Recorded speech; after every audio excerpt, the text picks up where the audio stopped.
तो welcome guys, क्योंकि आज आपके लिए बहुत ही इंटरेस्टिंग लेक्चर होने वाला है।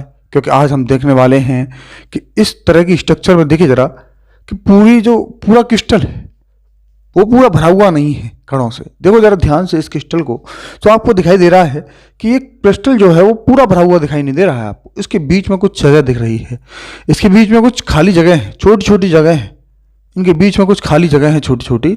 तो उन छोटी छोटी जगह में कितनी जगह खाली है और कितनी जगह भरी हुई है हमें ये देखना है। तो इसके लिए कुछ टॉपिक्स इस क्रिस्टल के अंदर पढ़ रहे हैं, इस ठोस अवस्था के अंदर पढ़ रहे हैं। वो टॉपिक है संकुलन प्रवाज। तो क्या पढ़ने जा रहे हैं? संकुलन प्रवाज। संकुलन प्रवाज होता क्या है? संकुलन प्रवाज देखिए क्या होता है कि कुल आयतन का वो हिस्सा जो कणों ने घेर लिया है, कुल आयतन का हिस्सा जो कणों ने घेर लिया है, उस हिस्से को हम जो निकालते हैं उसे हम क्या कहते हैं? संकुलन प्रवाज। मैंने क्या कहा?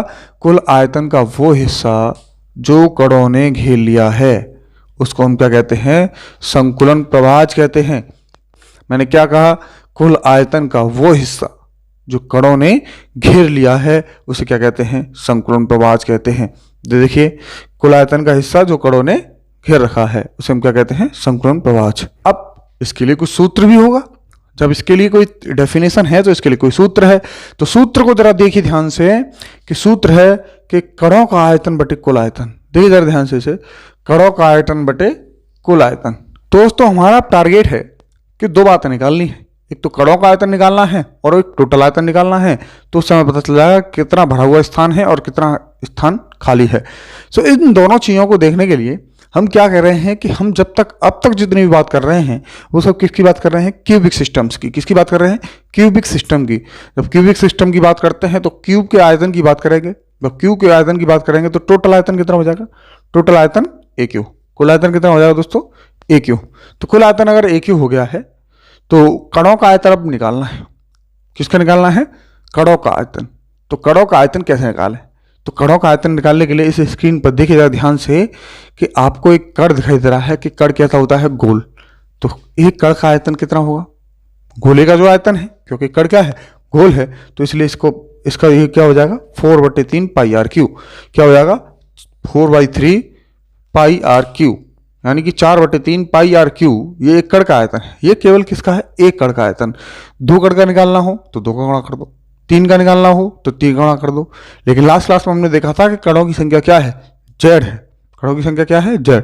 क्योंकि सिंपल क्यूबिक में कणों की संख्या 1, बीसीसी में जेड की वैल्यू 2 और एफसीसी में जेड की वैल्यू क्या थी? 4। इसलिए कणों की संख्या कितनी होगी? जेड। यानी कि जेड का हम इसमें गुणा कर दें 4/3 पाई आर क्यू में। किसका गुणा कर दें? जेड का गुणा कर दें तो हम कणों का आयतन निकाल सकते हैं। तो इस तरह से हम फॉर्मूला बना सकते हैं कि जेड गुणा 4/3 पाई आर क्यू, जेड गुणा 4/3 पाई आर क्यू बटे ए क्यू।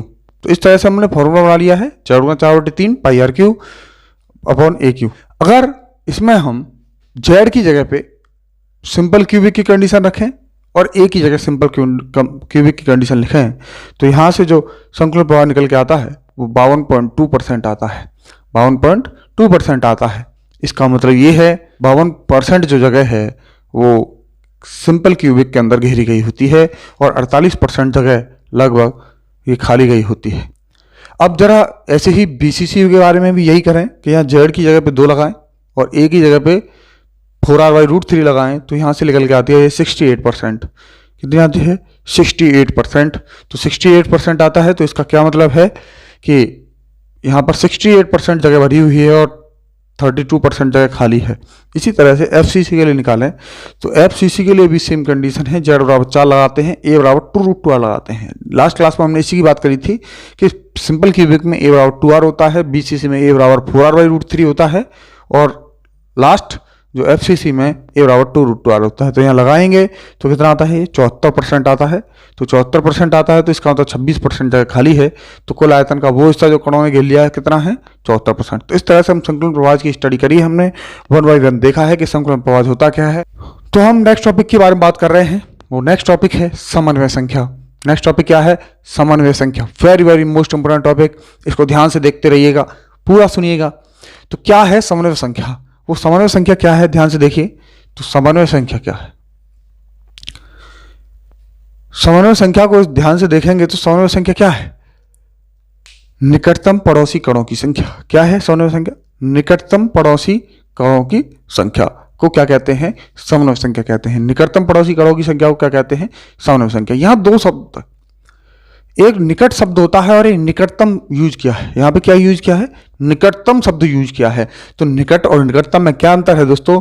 निकट का मतलब होता है पास होना और निकटतम का मतलब होता है सबसे पास होना। जैसे हमने पहले क्लास में बात करी थी, एक शब्द होता है सूक्ष्म, तो सूक्ष्म का मतलब होता है छोटा और सूक्ष्मतम का मतलब होता है सबसे छोटा। जैसे इकाई सेल की परिभाषा हमने पढ़ी थी कि क्रिस्टल जालक का सूक्ष्मतम भाग इकाई सेल कहलाता है, यानी कि सबसे छोटा भाग। इसी तरह से निकटतम का मतलब है सबसे पास में जो हो, और बराबर बराबर डिस्टेंस पे कितने कण हैं इस तरह के, उस तरह की स्टडी को हम इसे करने वाले हैं कि एक कण के निकटतम में कितने पड़ोसी कण हैं, तो उसी को हम क्या कहते हैं? समन्वय संख्या कहते हैं। अब वन बाय वन स्ट्रक्चर से देखते हैं कि सिंपल क्यूबिक में कितनी है, बीसीसी में कितनी है और एफसीसी में कितनी है। तो दोस्तों ध्यान से देखिएगा इस स्ट्रक्चर को, और इस स्ट्रक्चर में बिल्कुल सेंटर पे बीचों बीच में एक कण आपको दिखाई दे रहा है। अब इससे बराबर बराबर डिस्टेंस पे देखिए, यहाँ सब पे नंबर पड़ा हुआ है, एक नंबर ऊपर पड़ा हुआ है, ऐसे 1 2 3 4 5 6, यानी कि 6 एटम इसके बराबर बराबर डिस्टेंस पे हैं। और बाकी कणों को देखेंगे तो ये इसके बराबर डिस्टेंस पे नहीं है। देखिए जरा ध्यान से इन सभी कणों को, तो केवल बराबर डिस्टेंस पे वही हैं जिन पे नंबर पड़ा हुआ है। ध्यान से देखो इस स्ट्रक्चर को, तो नंबर पड़ा हुआ जो कण है वही बराबर बराबर डिस्टेंस पे है और वही सबसे कम दूरी है, यानी निकटतम दूरी वही है। इसलिए यहाँ पर निकटतम पड़ोसी कणों की संख्या, कितने नंबर पड़ रखे हैं यहाँ पे, ध्यान से देखिए कितने हो गए, 1 2 3 4 5 6। इसका मतलब 6 कण हैं जो कि इस कण के चारों तरफ है, निकटतम पड़ोसी हैं इसके। इसलिए इसकी समन्वय संख्या कितनी होती है? 6। यानी कि सिंपल क्यूबिक में समन्वय संख्या कितनी होती है? 6 होती है। इसी स्ट्रक्चर में क्या होता है कि कोनों पर कण होते हैं और केंद्र पे होता है। तो इस केंद्र वाले कण को ध्यान से देखिए, तो इस केंद्र वाले कण को ध्यान से देखेंगे आप, तो इस कण के चारों तरफ कितने कोने हैं? बराबर बराबर दूरी पे, बिल्कुल केंद्र से बराबर बराबर दूरी पे होंगे कोने, तो ऑब्वियस सी बात है। तो केंद्र से सभी कोनों की दूरी बराबर है, इसका मतलब सभी कोने इसके निकटतम पड़ोसी कण हैं। इसका मतलब यहाँ पड़ोसी कणों की संख्या कितनी है?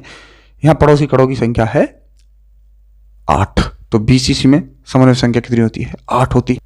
इसी तरह से दोस्तों देख रहे हैं एफसीसी और लास्ट। तो इस एफसीसी स्ट्रक्चर के अंदर देखिए ध्यान से कि इस स्ट्रक्चर में कणों की संख्या, निकटतम पड़ोसी कणों की संख्या आपको दिखाई दे रही होगी।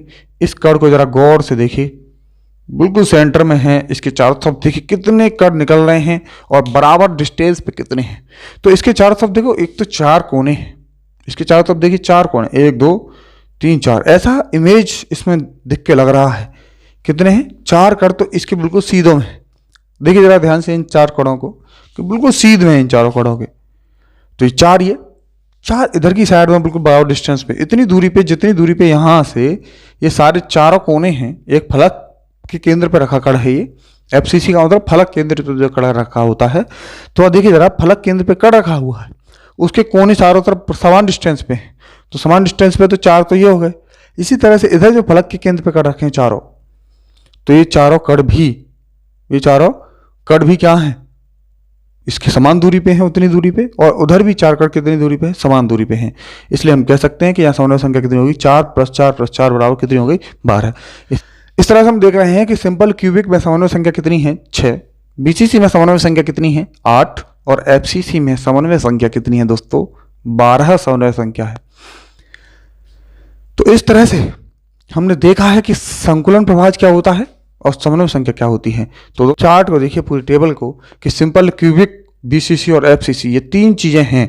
इन्हीं 3 चीज़ों के बारे में हमने 1 बाय 1 स्टडी करनी थी और वो 1 बाय 1 स्टडी हम कर चुके हैं, और कुछ चीज़ें रह गई हैं जो उनके बारे में हम आगे नेक्स्ट क्लास में देख लेंगे। तो अभी तक हमने देखा कि सिंपल क्यूबिक में Z=1, Z=2 और Z=4 होता है बीसीसी और एफसीसी में। इसी तरह से A और R में संबंध देखा, A=2R होता है, A=4R/√3 होता है और A=2√2R होता है। देखिए जरा ध्यान से स्क्रीन पे, इस तरह से समन्वय संख्या देखिए 6, 8, 12 होती है। अभी मैंने जो आपको निकाल के दिखाई है। संकुलन प्रभाव देखिए 52%, 68% and 74%। Thank you for today.